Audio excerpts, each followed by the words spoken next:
condition is Inna lillahi wa inna ilayhi raji'un. Indeed, we belong to Allah. We're just passing through this world. We're passing through this world in the same way the Prophet ﷺ comes, he finds a tree in the desert, takes a few moments in the shade of the tree, and he moves on. So this worldly life is that few moments, the equivalent of that few moments under the tree.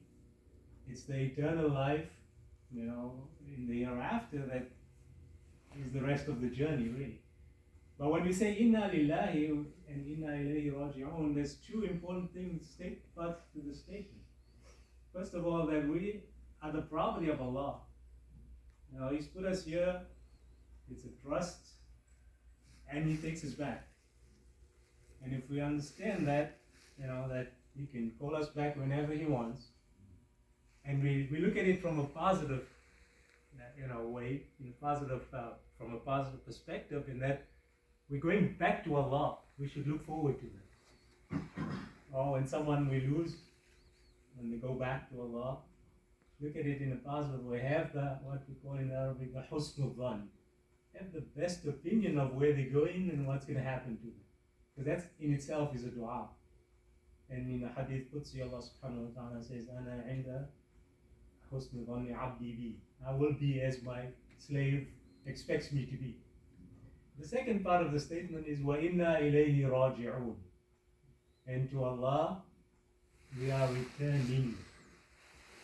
That's a beautiful word, the way it's put. Raji'un is in a nominal form. It's a noun, right? It's an active participle. We are already on that journey. It's not in a verbal form. Yarji'un means we're going to start the journey. That's not what's happening. When did this journey start? The day we were born. The return journey to Allah started the day we were born. Some of us will have a longer journey in this life. Some will have a short journey. Some babies will have a few hours, a few minutes maybe. Some people will have 80 years, 100 years. It's Allah's world, right? So that journey started a long time ago. Again, we're returning to Allah. We always see it in a positive light, inshallah. Because we want to prepare for it as well. Yukum ahsanu amala, whom among you are the best in their actions. From that ayah in Surah Al-Mulk. So we ask Allah subhanahu wa ta'ala for His forgiveness for Brother Wajid and all those who have passed away in our families, among our friends, in our community. Speak more, inshallah. It was not a 1 minute. You can go ahead now. We do ask Allah subhanahu wa ta'ala for His forgiveness for the deceased, to give peace and solace to Brother Sayyid Irshad and family, all the survivors that Sayyid Wajid left behind, al-marhum. We ask Allah subhanahu wa ta'ala to grant him a high status in Jannah with the prophets, the Nabiyin, with Siddiqeen, those who are sincere and honest and devoted, with Shuhada'i and among the martyrs, with Salihin and the righteous. We make dua to Allah subhanahu wa ta'ala that He forgives all the sins and the bad deeds of His servants that come to Him, believing in Him, trying their best in this life. We are all imperfect souls. We all fall short in our duty, and that is why we constantly ask Allah subhanahu wa ta'ala for His forgiveness from sins that we know and those we don't know, big and small. In fact, many of our teachers, our scholars tell us that there are more sins we commit we don't know about than the ones we do know, and they're usually the minor ones, inshallah, which we can seek forgiveness in general and just ask Allah to forgive all our shortcomings. If you want me to speak a little bit more, please, sure. If you know the history of Islam during the life of the Prophet ﷺ, initially, and we'll make a dua, inshallah, and extend the dua at the end in Arabic, try to explain some of the things. But initially in Islam, the Prophet ﷺ forbade his companions, the early Muslims, to visit the graveyard. He forbade them from going to visit the deceased at the gravesite. But later he allowed it. And there's famous hadith, kuntu nahaytukum an ziyaratul qubur, etc. And then he allowed, because there's great wisdom in visiting the dead. There's great wisdom in coming to a gathering like this. And I think the best way to explain it is the dua when you enter the graveyard. You know, when you say Assalamu alaikum ahla dar qawmin mu'mineen, you greet the deceased, Assalamu alaikum, same greeting as you greet a person who's alive. Alright, so you be greeting them as if they are in some kind of existence alive, inshallah, you know, in Jannah, or show their way in Jannah from their graves. Dar qawmin mu'mineen, you already have a expectation that they all died as believers. You're calling them mu'mineen. Wa inna insha'Allah bikum lahiqun.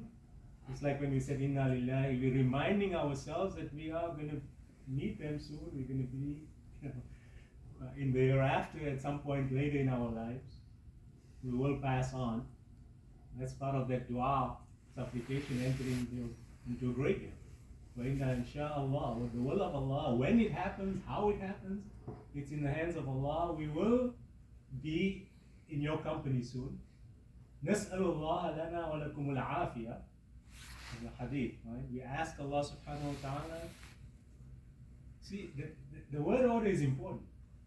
Afiyah, well-being, all types of good is included in this word. For ourselves first. He said, lana, for ourselves, wa lakum, and for you too. So what's the priority? We put more emphasis on ourselves first. So when we hear about a death, when we go to a funeral, when we do a visitation like this, we really supposed to our own destiny first, as well as the person that's left this world. Make dua for them. Nas'alullah lana wa lakum al-afiyah. Some of the versions of this hadith, the dua continues, but this was the point I just wanted to raise. The dua generally that we learn from the sunnah, from the tradition of Prophet Muhammad is to make dua that Allah subhanahu wa ta'ala forgives the sins of the deceased, and Allah subhanahu wa ta'ala grants them paradise, and Allah subhanahu wa ta'ala protects them from any torment, whether it's in the grave or hereafter. The dua is that Allah subhanahu wa ta'ala replaces what they had in this world much better, whether it's a home, family,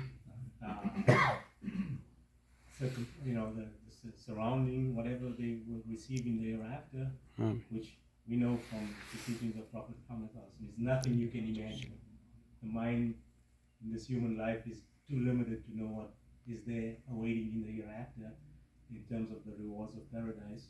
The dua who passed away also includes the dua for others who have passed before and who will pass, and that they die as Muslims and they come to Allah as believers. The dua also includes to give them peace and comfort in their graves. It's something we believe in. There's life in the grave as a transition to the day of judgment, and that there can be bliss or torment even there. Inshallah, it will be only for the believers, and in this case in particular for Sayyid Wajid will be the best reward from Allah subhanahu wa ta'ala, and blessings from him. So let's make this dua, inshallah. Some of that explained. أعوذ بالله من الشيطان الرجيم. إن الله وملائكته يصلون على النبي يا أيها الذين آمنوا صلوا عليه وسلموا تسليما.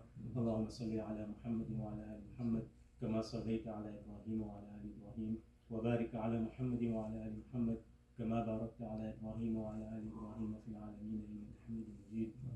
وصل اللهم على المؤمنين والمؤمنات والمسلمين والمسلمات الأحياء منهم والأموات إنك سميع قريب مجيب الدعوات. اللهم اغفر لحينا وميتنا وشاهدنا وغائبنا وصغيرنا وكبيرنا وذكرنا وأنثانا فإنك تعلم منقلبنا ومثوانا وأنت على كل شيء قدير.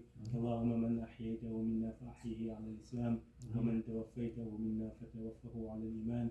اللهم اغفر له وارحمه وسكنه في الجنة. اللهم اجعل قبره روضة من رياض الجنان. اللهم اغفر له وارحمه وعافه واعف عنه وأكرم نزله ووسع مدخله واغسله بالماء والثلج والبرد ونقيه من الذنوب والخطايا كما ينقى الثوب الأبيض من الدنس. اللهم أبدله دارا خيرا من داره، وجوارا خيرا، وأهلا خيرا من أهله، وأدخله الجنة، وأعينه من عذاب القبر وعذاب النار، وأفصح له في قبره ونور له فيه. اللهم اغفر له وارحمه وسكنه في الجنة. اللهم اغفر لجميع موتى المسلمين الذين شهدوا لك بالوحدانية ولنبيك بالرسالة وماتوا على ذلك. وارحمنا اللهم إذا سرنا إلى ما صاروا إليه برحمتك يا أرحم الراحمين. اللهم إنا نسألك الهدى والتقى والعفاف والغنى. اللهم استر عيوبنا، اللهم آمن روعاتنا، اللهم تول أمورنا، اللهم احفظنا من كل سوء ومكروه. اللهم ربنا آتنا في الدنيا حسنة وفي الآخرة حسنة وقنا عذاب النار، وأدخلنا الجنة مع الأبرار يا عزيز يا غفار يا رب العالمين. ربنا تقبل منا إنك أنت السميع العليم، وتب علينا إنك أنت التواب الرحيم. وصل اللهم وسلم على نبينا محمد وعلى آله وأصحابه أجمعين، والحمد لله رب العالمين.